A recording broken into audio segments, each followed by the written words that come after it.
मृत्यु क्या है? पाशविक काम, पाशविक कर्म, पाशविक ज्ञान। पशु जैसा मनमानी खाता, सोता, रोता, डरता, मरता, संतान पैदा करता है, जैसे मनुष्य भी मनमानी खाने, सोने, रोने, डरने, मरने, संतान पैदा करने में लगा हुआ है। यही पाशविक काम, कर्म, ज्ञान है।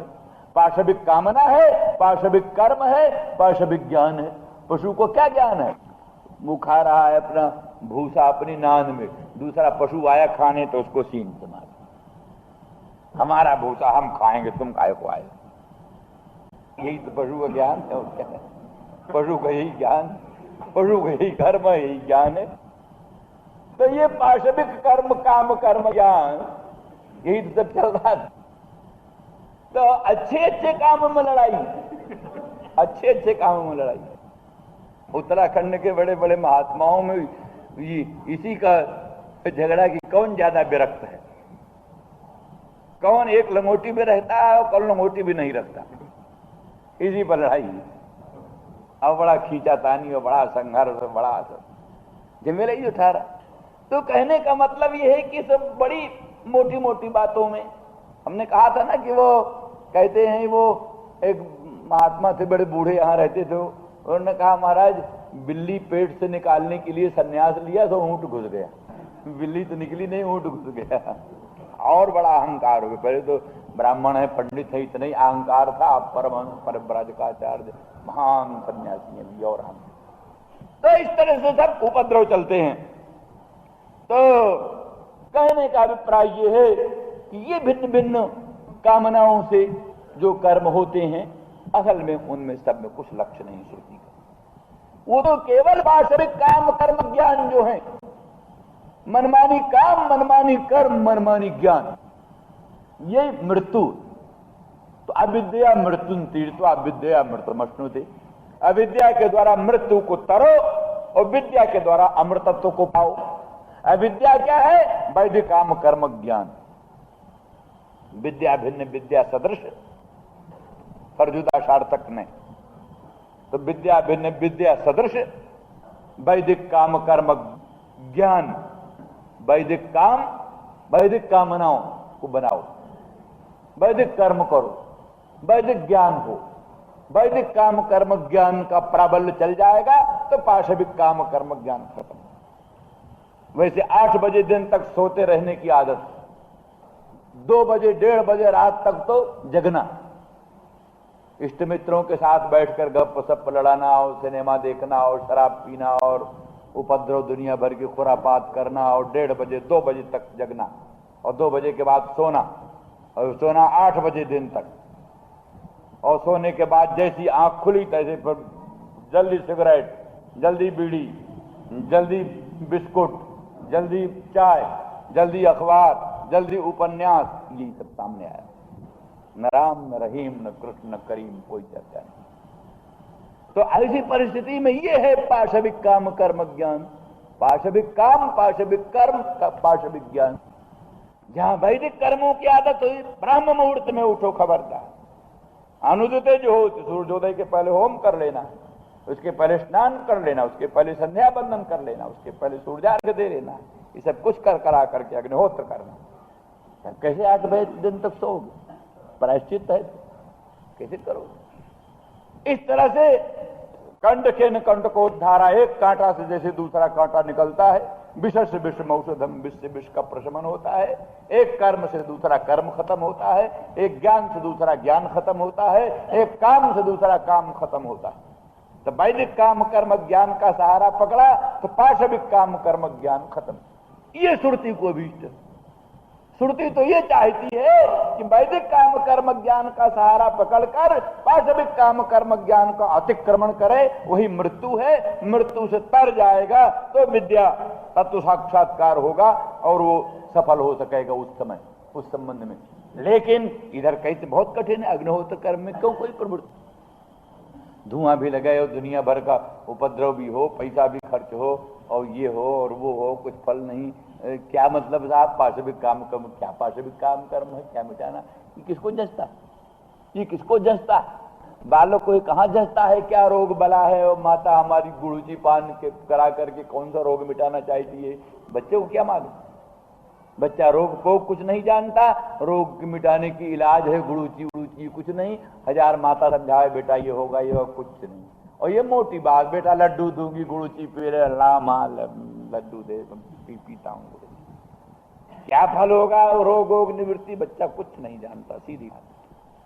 तैसे ही जीव को जब कर्म भिन्न भिन्न प्रकार के फलों का प्रलोभन हुआ, उन फलों के प्रलोभन से जीव अग्निहोत्र में भी लग जाएगा, दर्श पूर्णमास भी लग जाएगा, चतुर्मास ज्योतिषोम में भी लग जाएगा, सब प्रकार के उत्तमोत्तम कर्मों में लग जाएगा।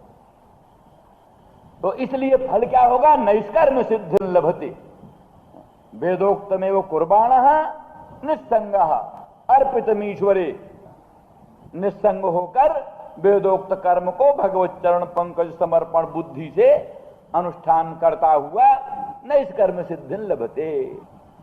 नैष्कर्म सिद्धि माने सर्वकर्म संन्यास साध्य सिद्धि, सर्वकर्म त्याग नैष्कर्म, सर्वकर्म त्याग नैष्कर्म, नैष्कर्म से प्राप्त होने वाली जो सिद्धि ब्रह्म साक्षात्कार लक्षणा सिद्धि, वो नैष्कर्म सिद्धि प्राप्त हो जाती। एकाएक कर्म का नरहार नहीं हो सकता, कर्म नरहार के लिए कर्मों का ही सहारा लेना होता है। जिस खेत को निर्बीज बना देना हो, उस खेत को खूब बो, धान गेहूं बोते बोते वो निर्बीज हो जाए।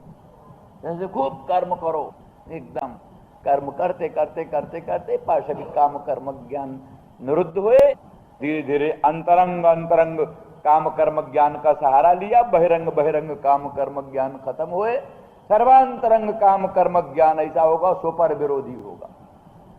विरोधी होगा।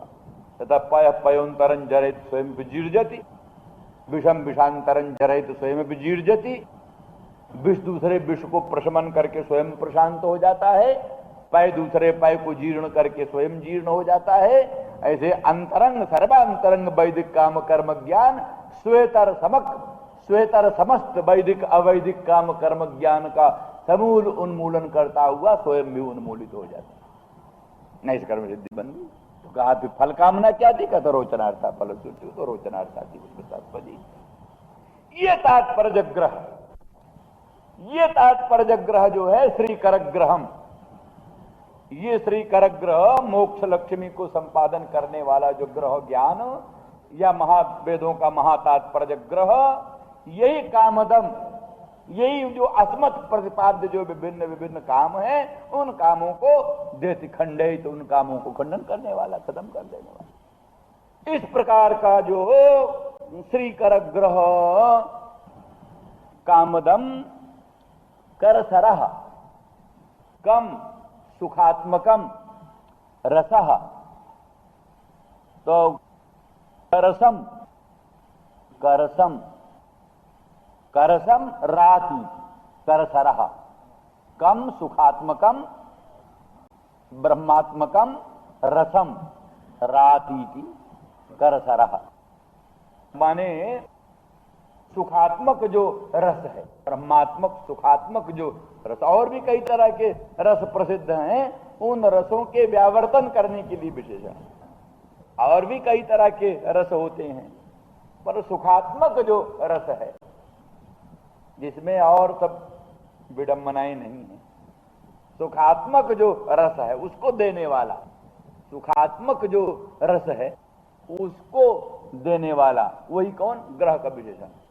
ग्रह कैसा है, श्री करग्रह करसरम, करसरा शांत बनाओ, शांत, सरस जैसे होता है, सरस जैसे होता है, तैसे करसरा, असुच प्रत्यय आदि कोई पुणादि से ले लो, बनाने में क्या है। तो ऐसा जो है सो सुखात्मक रस को देने वाला वो आग्रह। फिर कैसा अरुहम उसी के साथ करस और अरुहम बनना है। अरुणी वेद बाह्यानि मतानि, रूह शब्द, कौन शब्द, वेदात्मक शब्द, क्या, ना शब्दम ईक्षतेर ना शब्दम, अशब्दम माने शब्द प्रमाण शून्यम, वैदिक शब्द प्रमाण शून्यम, अशब्दम प्रधानम न जगत कारणम, क्यों ईक्षते, अशब्दम को वहां यही अर्थ। अशब्दम माने वैदिक शब्द प्रमाण शून्यम, वेद वैदिक शब्द प्रमाण शून्य जो अशब्द सांख्यों का प्रधान, सांख्यों का प्रधान अशब्द है।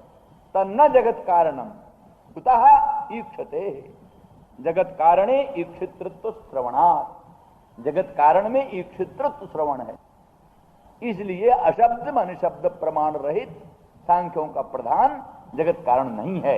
वहां का अर्थ यहां रू शब्द का बात, रू शब्द, अरुणी माने शब्द प्रमाण शून्यानि मतानी, शब्द प्रमाण शून्यानि मतानी हंती, हंती अरुहम, वैदिक शब्द प्रमाण शून्य जो मत, ऐसे जो मत मतांतर हैं जिनमें वैदिक प्रमाण नहीं, वैदिक प्रमाण रहित जो मत मतांतर हैं उनको हंती, ऐसा वो आग्रह है।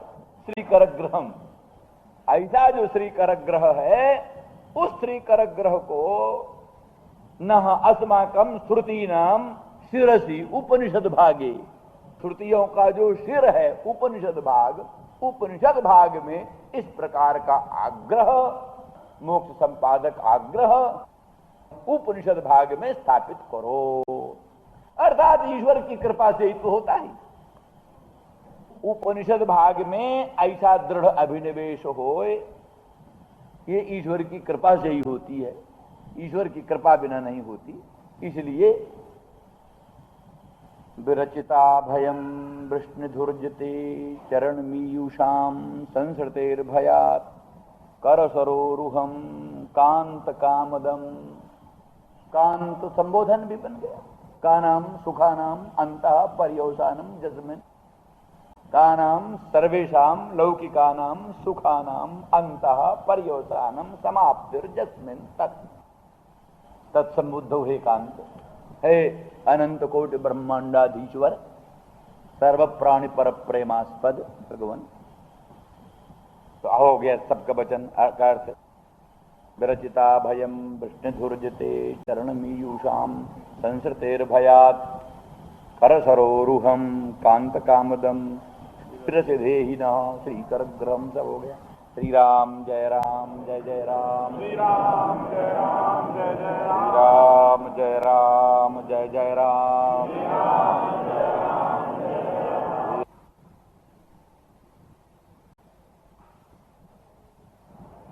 केवल इतने की ही प्रार्थना किया कि आप अपना हस्त पंकज कर सरोरुह हमारे सिर पर धारण कर दें, उसी से हमारे सर्व प्रकार के ताप नष्ट हो जाएंगे। पर अब औत्सुक्यातिशयात उत्सुकता बढ़ गई, उत्सुकता के बढ़ने से अब आगे प्रार्थना। ब्रज जनार्तिहन वीर योषिताम निज जनस्मय ध्वंसन स्मित भज सखे भवत किंकरी स्मनो जलरुहाननम चारु दर्शय। हे सखे भवत किंकरी स्म भज, भगवान के साथ गोपांगनाओं का सख्य भाव। भगवान सखा है, गोपांगना भगवान की सखी। तो हे सखे न आसमान भज, अर्थात तन्निकट में स्थित होकर हमारे दुख को निराकरण करते हुए विराजें, हमारे दुख को निराकरण करते हुए सन्निकट में विराजमान हो। यथा योग्य भजन होता है, जो जिस प्रकार का भजनीय होता है उसी प्रकार का उसका भजन होता है।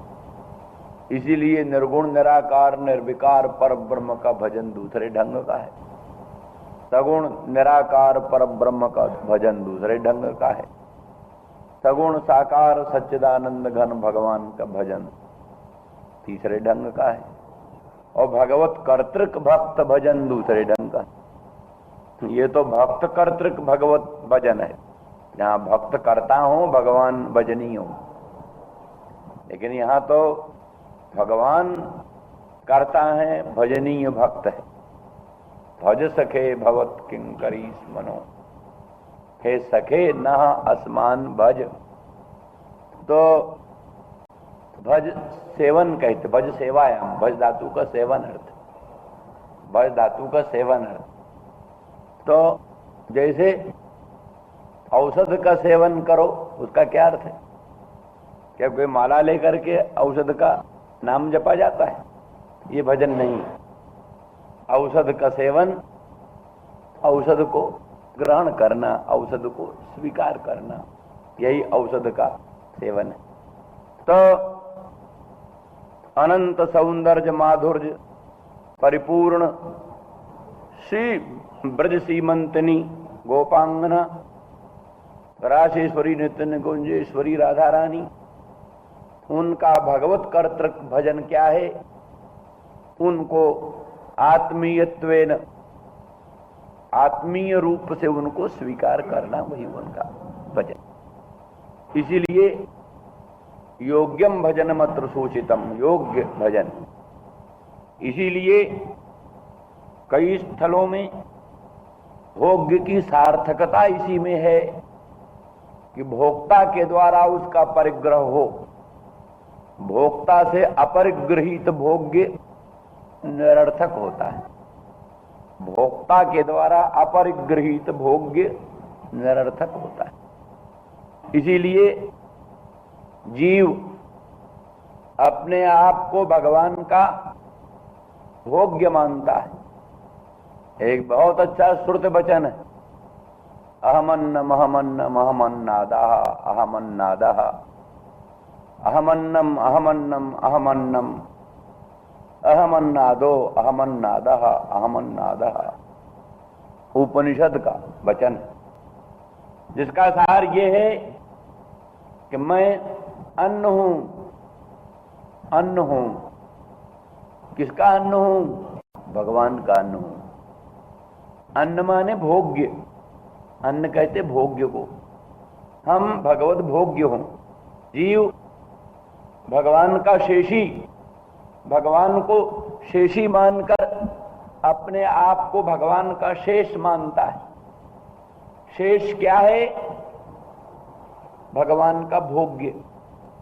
वही तो हमने कहा था ना, शेष, शेष जो है भगवान के भोग्य बन गए।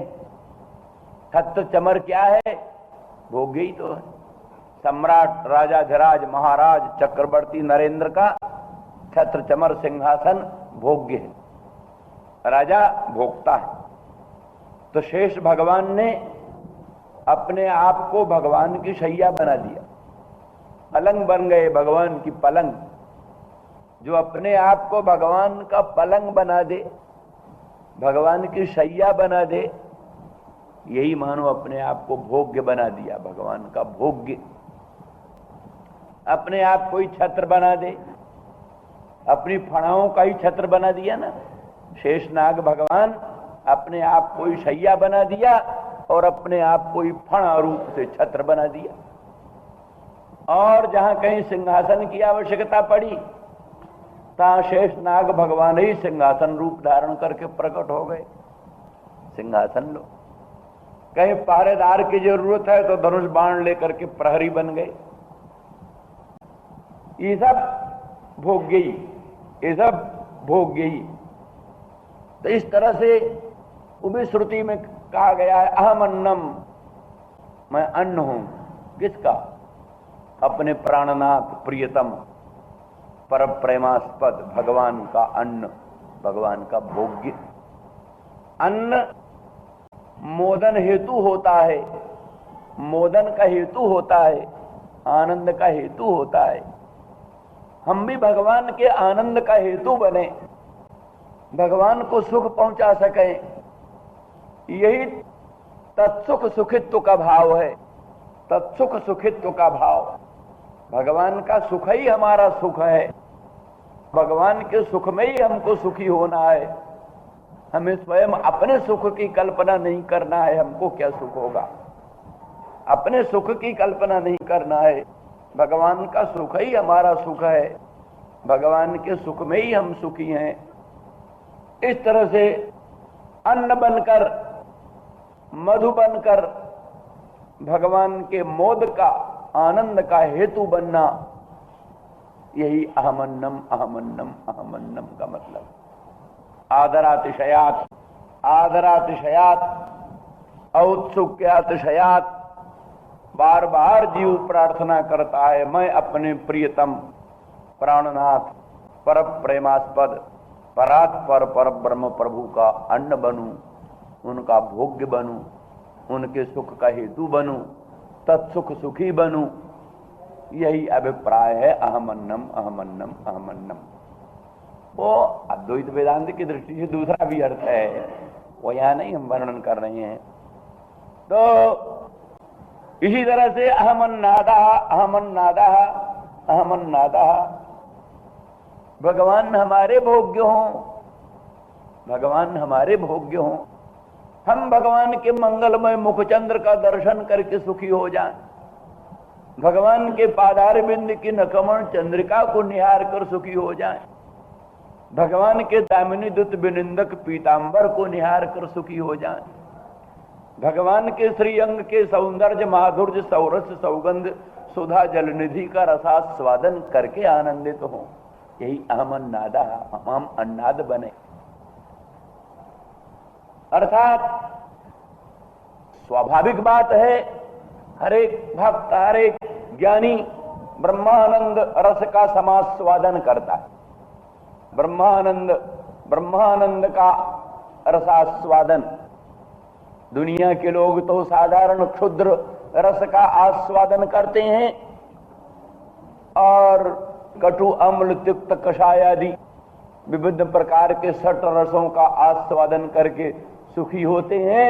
पर भगवत भक्त रसो वैसा रसगुंहे वायं लब्धो आनंदी भवती, जो रसस्वरूप परात्पर पर ब्रह्म उपनिषद वेद्य है, उपनिषद वेद्य है, सकल सच्छास्त्रों के महातात्पर्य का विषय है, वही पर ब्रह्म रूप महान सुख महान रस उसी के संभोक्ता भक्त होते। तो इस तरह से आपने समझ लिया कि भगवान भक्त के भोग्य होते हैं और भगवान भक्त का भोग्य होता है।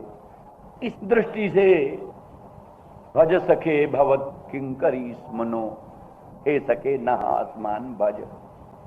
यहां यही जिस कारण हम संतप्त हैं, आपके मुखचंद्र के आदर्शन से हम संतप्त हैं, आपके मुखचंद्र के सुमधुर अधर सुधारस की अप्राप्ति से हम संतप्त हैं। तो सन्निकट में स्थित होकर हमारे इन तापों को, दुखों को निराकरण करते हुए विराजमान हो, यही हमारा भजन है। अर्थात जिन जिन वस्तुओं की अप्राप्ति से हम संतप्त हैं, उन वस्तुओं की प्राप्ति करा देना ही हमारा भजन है। आपके मुखचंद्र के आदर्शन से हम संतप्त हैं, अतएव मुखचंद्र का दर्शन मिलना चाहिए। आपके मंगलमय श्रीअंग के स्पर्श से वंचित होने के कारण हम संतप्त हैं, इसलिए हमें वो ब्रह्म संस्पर्श मिलना चाहिए, ब्रह्म संस्पर्श प्राप्त होना चाहिए। अचिंत्य अनंत परमानंद सुधा सिंधु भगवत स्वरूप, ब्रह्म स्वरूप जो भगवान का श्री विग्रह है, उसका संस्पर्श, उसके उस संस्पर्श के अभाव से ही, असंस्पर्श जनित तीव्र ताप से ही हम संतप्त हैं। इसलिए वो अभाव दूर होना चाहिए। भगवत संस्पर्श, श्री अंग का संस्पर्श हमें प्राप्त होना चाहिए। हम आपके मुखचंद्र के सुमधुर अधर सुधारस की पिपासा से संतप्त हैं, हमें वो मुखचंद्र का सुमधुर अधर सुधारस प्राप्त होना चाहिए। इस तरह से अभीष्ट दान द्वारा हमारा भजन करें, हमारा अनुसरण करें। नन्वे तत् अनुचितम ब्रज जनार्तिहं वीर योषिताम निज जन स्मयध्वंसन स्मितो भज सखे भवत किंकरी स्मनो जलरुहाननं चारु दर्शय। गोपांगना अपने भगवान श्याम सुंदर श्री कृष्ण से प्रार्थना कर रही, हे नाथ आप ब्रज जनार्तिहन हैं, ब्रज जनों की आरती पीड़ा उसको नाशन करते हैं। ब्रज जनों की पीड़ा को नष्ट करना ही आपके आविर्भाव का प्रयोजन है। तो हम लोग भी ब्रज जनों में ही हैं, हमको पीड़ा बनी रहे तो आपका ब्रज जनार्तिहन होना कहाँ तक सार्थक होगा। मानो भगवान की तरफ से ये कहा गया कि सखी तुम जानती नहीं ब्रज जनार्तिहन का अर्थ। इसका यही अर्थ है, ब्रज जनान आरत्या हंती थी, ब्रज जनार्तिहन। ब्रज जनों को आरती के द्वारा विप्रयोगजन्य तीव्र ताप के द्वारा ब्रजजनों को जो हनन करे उसी का नाम ब्रज जनार्तिहन है। अथवा अनहिंसा गत्यो ब्रजजनान आरतिम गमयति प्रापयति इति ब्रज जनार्तिहन। ब्रजजनों को जो आरती पीड़ा पहुंचावे उसी का नाम ब्रज जनार्तिहन। तो इसका तो यही अर्थ है। इसलिए ब्रज जनार्तिहन के आधार पर जो तुम प्रार्थना कर रही हो नहीं समझ। तो गोपांगना कहती हैं, सखी सखे श्याम सुंदर, ये हमारे लिए अर्थ बदला जा रहा है। शब्द का अर्थ हमारे ही लिए बदला जा रहा है। स्वाभाविक अर्थ को छोड़ करके द्रविड़ प्राणायाम से संपादित किया हुआ अर्थ ये मुख्य अर्थ नहीं हो। ये तो खींचातानी का अर्थ है। ब्रज जनान आरतिं गमयतीति ब्रज जनार्तिहन, ब्रज जनान आरत्या हंतीति ब्रज जनार्तिहन, ये सब खींचातानी का। इसीलिए ब्रज जनार्तिहन वीर योषिताम। श्याम सुंदर वीर, वीर शब्द से भी यही मालूम पड़ता है कि वस्तुतः ब्रजजनों की आरती पीड़ा को नष्ट करने के लिए ही आपका प्रादुर्भाव है। वीर शब्द से कैसे जाना? कहते बिह पक्षी गरुड़ा तम ईरयति प्रेरयति इति वीरः नारायण। आप नारायण, नारायण आर्त विनाशक रूप से ही प्रसिद्ध है, आर्त दाता रूप से नहीं प्रसिद्ध है। कहीं भी प्रसिद्ध नहीं कि नारायण पीड़ा देने वाले। नारायण प्राणियों में पीड़ा का संगमन करते हैं, ये नारायण में कहीं नहीं प्रसिद्ध है। और आप नारायण हैं। गर्गाचार्य ने जन्मपत्री में आपके बतला रखा है, नारायण समो गुणई। गर्गाचार्य की लिखी हुई जन्मपत्री में ये लिखा है, नारायण समो गुणई। नंद तुम्हारा ये पुत्र नारायण के तुल्य गुण वाला होगा। तो आप नारायण ही हैं, वीर। इसलिए ये अर्थ संगत नहीं है। ब्रज जनान आरतिं गमयति ब्रज जनान आरत्या हंति, ये अर्थ संगत नहीं है, क्योंकि नारायण के स्वरूप के विपरीत ये अर्थ। विशेष रूप से श्याम सुंदर, आप कल जो अर्थ कहा था, ईर ईरतीत ईर माने प्राण, प्राणी प्रेरक। प्राण के आधार पर ही देह इंद्रिय मन बुद्धि अहंकार की हलचलें होती। सबका प्रेरक प्राण। वेद आपको कहता है प्राणस्य प्राणम, प्राण के प्राण आप। तो प्राणी मात्र के प्राणों के प्राण आप हैं। तो जो प्राणी मात्र के प्राणों का प्राण है वो किसी को आरती पहुंचाता है? किसी को पीड़ा पहुंचाता है, वो किसी में आरती का योग रचता है? नहीं।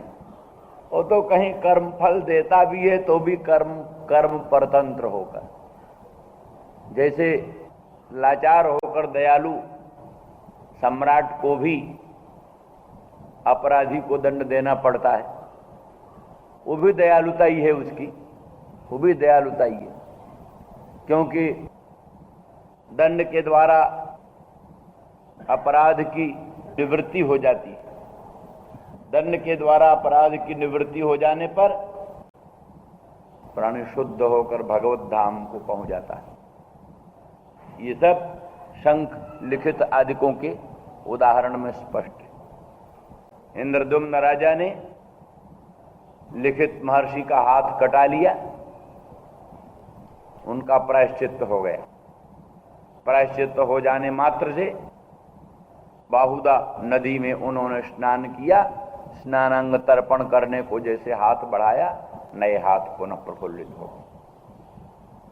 तो इसलिए राजभिर धृतदंडाजे, ऐसा प्रसंग है, राजाओं के द्वारा दंड जिसमें धृत हो गया वो निष्किल्बिष हो करके दिव्य भगवत धाम में प्रवेश करते। इस दृष्टि से अंतर्जामी रूप से, कर्म फल दाता रूप से अगर कहीं कर्म फल देने के लिए आरती पहुंचाई तो भी वो वस्तुतः आरती दातृत्व नहीं है, वो तो दयालुता ही। किंतु सर्वथा प्राण ही प्राणी को परम प्रिय है, फिर आप तो प्राण के प्राण हैं, परम प्रिय होने ही चाहिए। अतएव प्राण के ही वियोग में प्राणी का मरण संभावित होता है, फिर प्राण के विप्रयोग में जीवन कैसे रह सकता है? हे नाथ, आप प्राण के प्राण हैं, आपके विश्लेष में हम जीवित कैसे रह सकते? इसलिए यदि आपके विश्लेष जनित तीव्र ताप से हम मर जाएंगी तो फिर आपका वो ब्रज जनार्ति हन नाम गड़बड़ हो जाए, खतरे में पड़ जाएगी। इसलिए कृपा करो जलरुहाननं चारु दर्शय।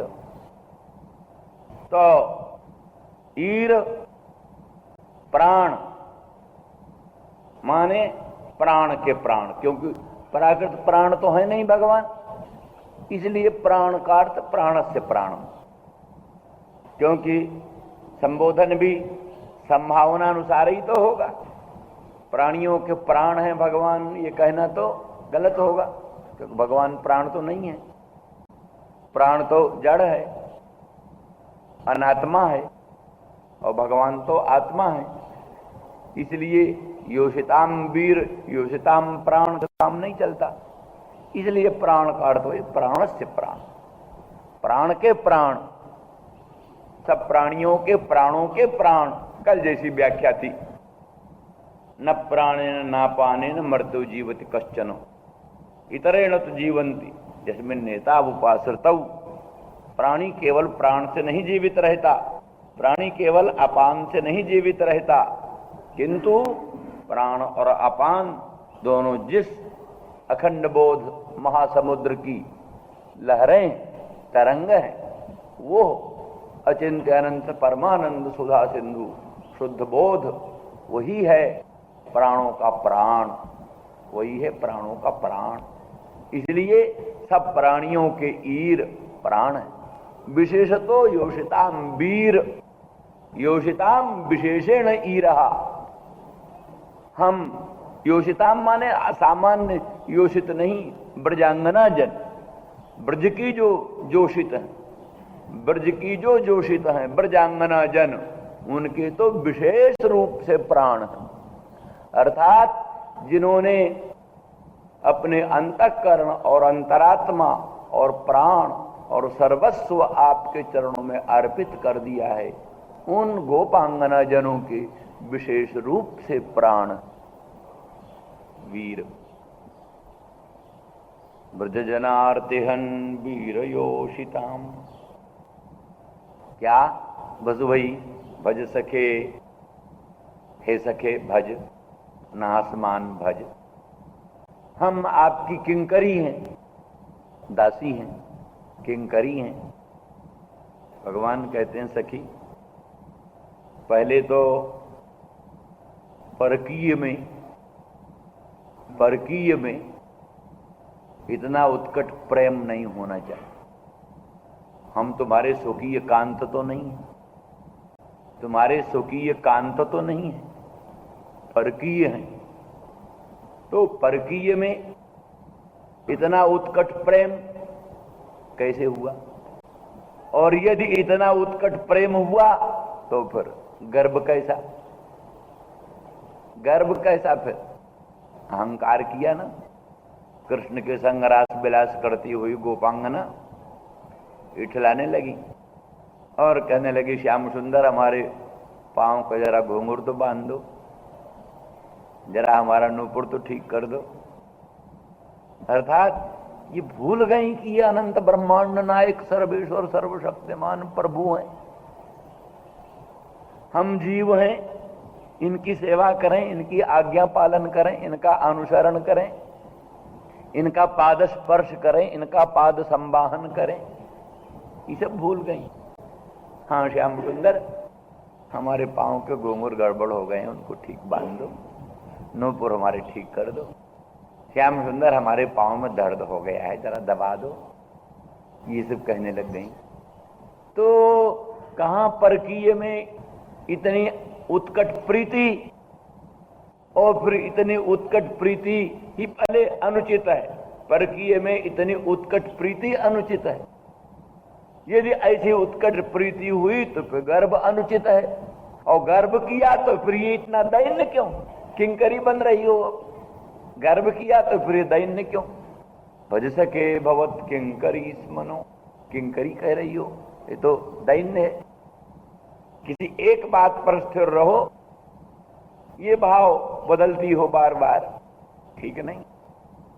तो कहते हैं वीर, वीर ईरे तीत ईरहा अंतर्जामी, आप अंतर्जामी, सब प्राणियों के अंत प्रेरक तो आप ही हो। जितना पृथ्वी जल तेज वायु आकाश, मन बुद्धि चित्त अहंकार, जीव अजीव, जिसकी जो कुछ भी हलचल होती है, जो कुछ भी गति विधि प्रवृत्ति निवृत्ति होती है, सब अंतर्जामी मूलक। अंतर्जामी जैसा प्रेरणा करता है वैसा ही वैसे उस समय होता है। क्या है? ज्ञानी मूढ़ न कोई, जब जही क्षण रघुपति करहि तब सो ते क्षण होय। कैसा है? बोले बिहस महेश तब कोई, यही जब जस रघुपति करहि तब सो ते क्षण। न कोई ज्ञानी है, न कोई मूढ़ है। राघवेंद्र पूर्णतम पुरुषोत्तम सर्वांतरजामी प्रभु जिस समय जिसको जैसा बना देते हैं वो उस समय वैसा हो जाता। अज्ञो जंतु रनीशोयम आत्मन सुख दुखयो एषु ईश्वर प्रेरितो गच्छेत स्वर्गम वा स्वभ्रमेव वा। अज्ञो जंतु, जंतु अज्ञानी, जीव अज्ञानी। अज्ञो जंतुरनीशोयम, अनीश आत्मन सुख दुखयो, उसको कब क्या सुख हो कब क्या दुख हो अपने बस में कुछ नहीं। अज्ञो जंतुरनीशोयम आत्मन सुख दुखयो। वो तो ईश्वर प्रेरितो गच्छेत स्वर्गम वा, ईश्वर प्रेरित होकर शुभ कर्म करके स्वर्ग जाता है, और ईश्वर प्रेरित होकर अशुभ कर्म करके स्वभ्र नरक आदि में जाता है। सब जीव की स्थिति गति प्रवृत्ति आपके हाथ, इसलिए इसका उत्तरदायित्व तो आप पर है, हम पर नहीं। ईश्वर सर्वभूतानां हृदय सिर्जुन तिष्ठति भ्रामयन् सर्वभूतानि यंत्रारूढ़ानि मायया। हम यंत्र हैं, आप यंत्री हैं। यंत्री जैसा जैसा यंत्र को चलावे वैसा वैसा यंत्र चलता है। यंत्र की अपनी क्या इच्छा होती है? यंत्र की अपनी कुछ इच्छा नहीं। यंत्री की इच्छा के परतंत्र यंत्र का संचालन होता है। नाथ आप अंतर्जामी। विशेष करके योषिताम वीर ये तो ईरई का अर्थ हो गया अंतर्जामी। योषिताम्बीर, हम ब्रजांगनाओं के लिए विशेष रूप से विविधतया प्रेरक, सर्वेषाम प्राणिनाम अंतर्जामी सन्नपि योषिताम ब्रजांगना जनानाम विशेषेण ईर अंतर्जामिन। सबके अंतर्जामी होते हुए भी हम गोपांगना जनों के तो आप ही विविध रूप से प्रेरक आप ही। पहले तो आप सर्वांतर्जामी रूप से प्रेरक, हर एक हमारी स्थिति गति प्रवृत्ति के प्रेरक आप। अच्छा, अब एक एक का उत्तर लो। हमें अतिशयन उत्कट प्रीति परकीय में क्यों? परकीय में उत्कट प्रीति क्यों? इसका उत्तर है सर्व मनोहरतया आप सबके मनों को हरण कर लेते हैं। विशेष करके हम योषिताओं के मन को हरण कर लिया। हमने जानबूझकर प्रीति नहीं किया, हमने जानबूझकर प्रीति नहीं किया, आपने ही बलात् हमारे मन को अपनी ओर खींच लिया। हमने कहां प्रीति की? देवी भुवि चरसायाम का स्त्रियस्तद्दुरापा कपट रुचिरहास भ्रू विजृंभस्य जास्यु। दिवलोक में, भूलोक में, रसालोक में कौन सी नारी है, कौन सी हृदया नारी है जो आपके मंगलमय मुखचंद्र को निरीक्षण करके मोहित न हो जाए? ये हमारी क्या दोष है? ये तो आपके सौंदर्य का दोष होगा तो होगा, ये आपके मधुरिमा का दोष होगा, आपकी मनोहारिता का दोष होगा, ये हमारा दोष नहीं। जदगो दुजद द्रुम मृगा पुलकान निबिभ्रन, वो भगवान का दिव्य मंगलमय स्वरूप जिसको देख करके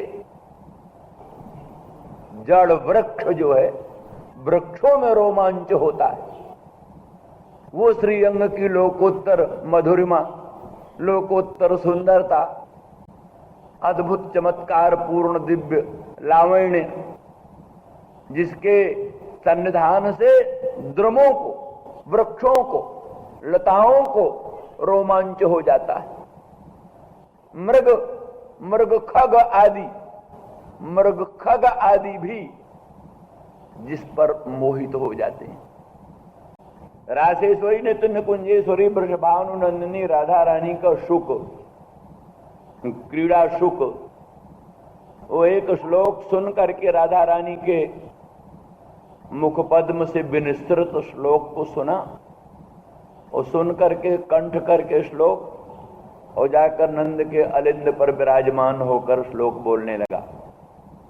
नंद नंदन ब्रजेंद्र नंदन ने उसके मुख से विनिस्तृत मनोरम श्लोक को सुनकर मोहित होकर कहा, महाप्राज्ञ पक्षिन आगच्छ स्वागतंते।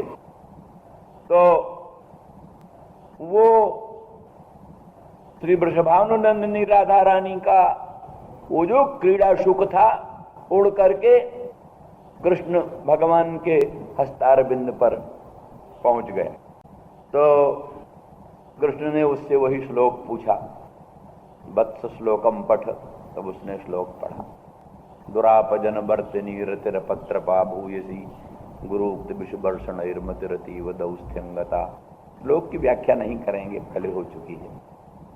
तो इतने में मधुरिका राधा रानी की सखी ढूंढती ढूंढती अपने शुक आई, देखती है तो श्याम सुंदर के हस्तार बिंद पर शुक बैठा हुआ है, और शुक को भगवान वही श्लोक बार बार सुन रहे हैं उससे, और बहुत प्रसन्न हो रहे हैं। तो मधुरिका कहती है, राजकुमार नंदनंदन, ये शुक हमारी स्वामिनी राजेश्वरी नित्य कुंजेश्वरी राधा रानी का शुक है। हमको दे दीजिए कृपा करके, वो बहुत संतप्त हैं इसके बिना। इतने में बीच में मधुमंगल बोल पड़ा, सखी तुम्हारा सुख है, इसमें क्या प्रमाण? तुम्हारा कहना ही प्रमाण है, कोई प्रमाण दो, ले जाओ अपना सुख। मधुरिका कहती सखे क्या प्रमाण दें? कहा तुम बुलाओ, अगर तुम्हारे बुलाने से सुख तुम्हारे हाथ पर पहुंच जाए तो तुम ले जाओ, तुम्हारा सुख है। तो मधुरिका कहती है सखे मधुमंगल तुम्हारी ये शर्त गलत है। अरे बांस की जड़ बंशी भी तुम्हारे सखा ब्रजराज कुमार के हाथ में पहुंचकर कभी छोड़ना नहीं चाहती उनको। जड़, बांस की बंसी जड़ है, वो कभी ब्रजराज कुमार नंदन नंदन के हस्तारविंद में विराजमान होकर अलग होना नहीं चाहती। ये महाप्राज्ञ सचेतन पक्षी ये ब्रजराज कुमार के मंगलमय हस्तारविंद को छोड़कर मेरे हाथ पर कैसे आएगा? ये कोई प्रमाण नहीं है, दूसरी बात कहो तो बताएं। उसने कहा नहीं नहीं फिर तेरा सुख नहीं है, झूठ बोलती है। ये सब झगड़ा चला। तो कहने का आशय ये कि जहां मृग, खग, द्रुम, लता आदिकों में भी बलात् आकर्षण हो जाता है आपके मधुर मनोहर मंगलमय स्वरूप में, तो फिर ये हम आप में अतिशय प्रीति किया, ये हमारा क्या दोष है? इसलिए परकीय मई कथम प्रीत्यतिशय, इस प्रश्न का उत्तर हो गया। अब रहा फिर ऐसा प्रीत्यतिशय हुआ तो गर्व क्यों? तो श्याम सुंदर वो भी आप ही ने पैदा किया। आपने वेणु वादन किया, अपने मुखचंद्र से निर्गत मुखचंद्र के सुमधुर अधर सुधारस को, अपने मंगलमय मुखचंद्र के सुमधुर अधर सुधारस को वेणु छिद्रों में निहित करके, वेणु गीत पीयूष रूप में प्रकटित करके हमारे निरावरण कर्ण कुहरों द्वारा अंतःकरण में सन्निविष्ट किया और उससे बलात् हम लोगों को खींच लिया। ये कहा है सर्व प्रवाह सर्वत्र आनुकूल्येन कर्षति, वेणुध्वनि प्रवाहस्तु प्रातिकूल्येन कर्षति। दुनिया की गंगा जमुना आदिकों का प्रवाह अपने में डाली हुई वस्तु को वहां ले जाती हैं जहां जा रही। गंगा में फूल डाल दो तो गंगा का प्रवाह वहां ले जाएगा जहां स्वयं जा रहा है। लेकिन वेणुध्वनि प्रवाहस्तु उल्टी गति। वेणुध्वनि प्रवाह में कोई वस्तु पड़ जाए तो वो जहां जाता है वहां नहीं ले जाता, क्योंकि जहां से आया है वहां पहुंचा देता। वेणुध्वनि प्रवाहस्तु प्रातिकूल्येन कर्षति। वेणुध्वनि प्रवाह जहां से आरंभ हुआ, जहां से चला है, कोई चीज उसमें पड़ जाए तो उसको वहीं पहुंचा देती है। तो हमारा मन आपके वेणुध्वनि प्रवाह में दुर्दैव वशात पड़ गया। तो हमारा मन जो आपके वेणुध्वनि प्रवाह में पड़ गया, वो वेणुध्वनि प्रवाह ने बलात् अपने उद्गम स्थान में आप में पहुंचा दिया उसको।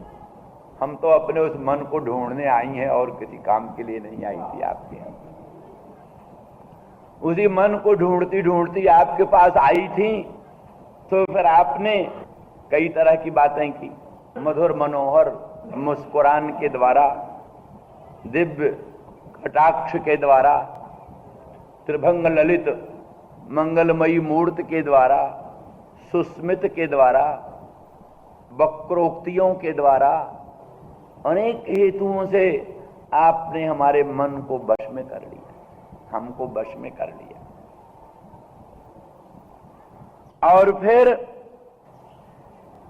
राग और स्मर दोनों ही को उत्कट रूप में बढ़ा दिया।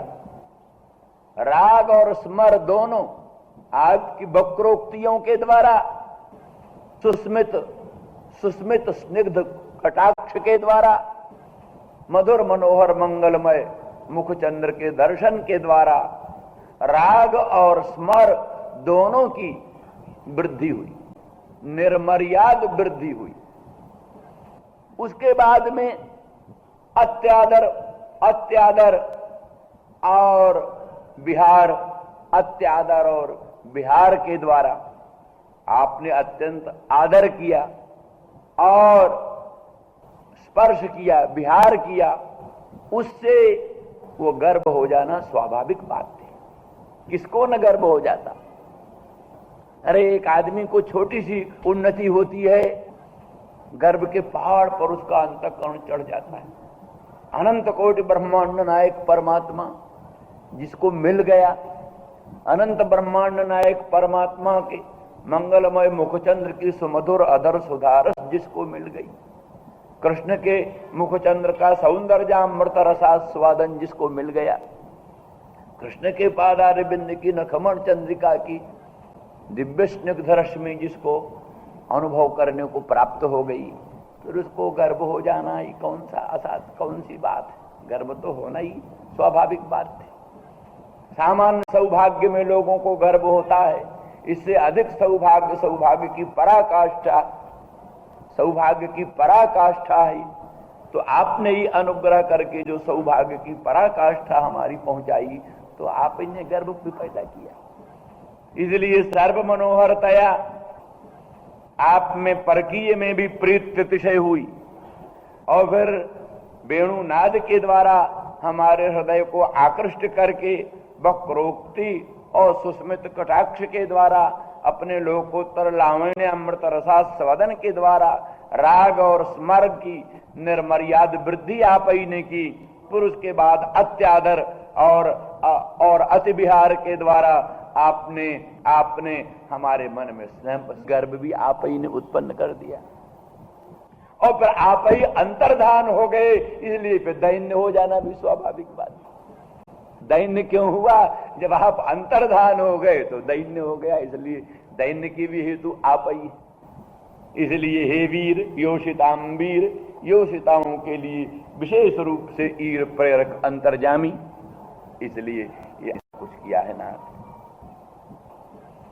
ब्रज जनार्तिहन वीर योषिताम निज जन स्मय ध्वंसन स्मितो। अगर उसी गर्भ के हनन के लिए आपका ये अंतर्धान होना है तो व्यर्थ है। निज जन स्मय ध्वंसन स्मित, निज जनों का जो स्मय है, गर्भ है, वो गर्भ तो आपके स्मित से ही ध्वंस हो सकता है। तो गुण से ही रिपु का वशीकार हो सके तो उसके लिए विष प्रयोग क्यों हो?